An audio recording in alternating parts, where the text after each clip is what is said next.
বন্ধুরা, আমি চন্দ্রা। আপনারা দেখছেন চন্দ্রাস কিচেন। বন্ধুরা, আজকে আমার কিচেনে রয়েছে দোকানের স্বাদের মাখা সন্দেশ তৈরি। তাহলে চলুন বন্ধুরা দেখে নিই আজকে রেসিপি দোকানের স্বাদের মাখা সন্দেশ।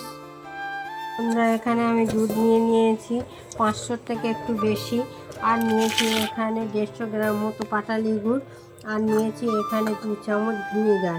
তাহলে চলুন বন্ধুরা দেখে নিয়ে আমি আজকে সন্দেশ তৈরি করার রেসিপি। বন্ধুরা, আমি দুধটাকে আগে থাকতে ভালো করে ফুটিয়ে রেখেছিলাম। এবার আমি এই দুধটার মধ্যে ভিনিগারটা দিয়ে দুধটা কাটিয়ে নেব, নিয়ে ছানা তৈরি করে নেব। দুধটা আমি উষ্ণ গরম করে নিয়েছি, নিয়ে আমি ভিনিগারটা দিয়েছি। এবার আমি দুধটাকে ছানা তৈরি করে নেব।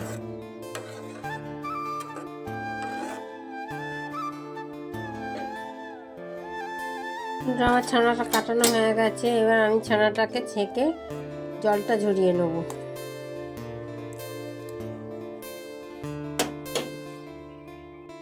বন্ধুরা, আমি দুধটা কাটতে এখানে ছানাটাকে ছেঁকে ভালো করে ছেঁকে নিয়েছি। নিয়ে এবার আমি ওর মধ্যে দিয়ে দেবো গুড়। গুড় দিয়ে আমি ভালো করে ছানাটাকে মেখে নেব।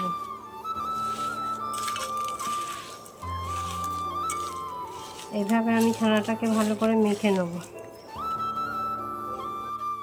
বন্ধুরা, আমি এখানে গুড় আর ছানাটাকে একসাথে মেখে নিয়েছি। নিয়ে এবার আমি কড়া বসিয়ে কড়াইতে একটু ঘি দিয়ে এটাকে নেড়ে চেড়ে আমি সন্দেশ বানিয়ে নেব।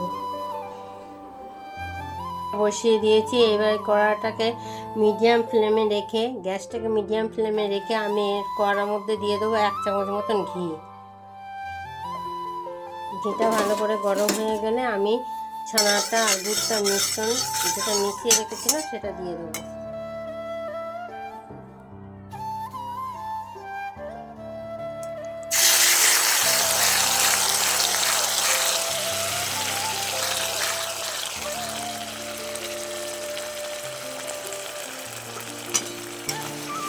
দিয়ে এবার লো ফ্লেমে আমি এটাকে আস্তে আস্তে নেড়ে নেবো।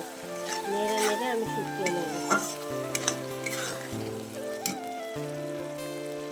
বন্ধুরা, গ্যাসের আগুনটা মিডিয়ামে রেখে এরকমভাবে নেড়ে চেড়ে একটু শুকিয়ে নিলেই তৈরি হয়ে যাবে আমার আজকে দোকানের স্বাদের সন্দেশ, মাখা সন্দেশ।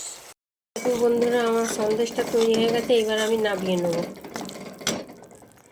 আমার দোকানের স্বাদের নলেন গুড়ের সন্দেশ তৈরি হয়ে গেছে। আপনারা এইভাবে একবার হলেও করে খেয়ে দেখতে পারেন। আশা করি ভালো লাগবে। ভালো লাগলে লাইক, শেয়ার, কমেন্ট করুন। ধন্যবাদ।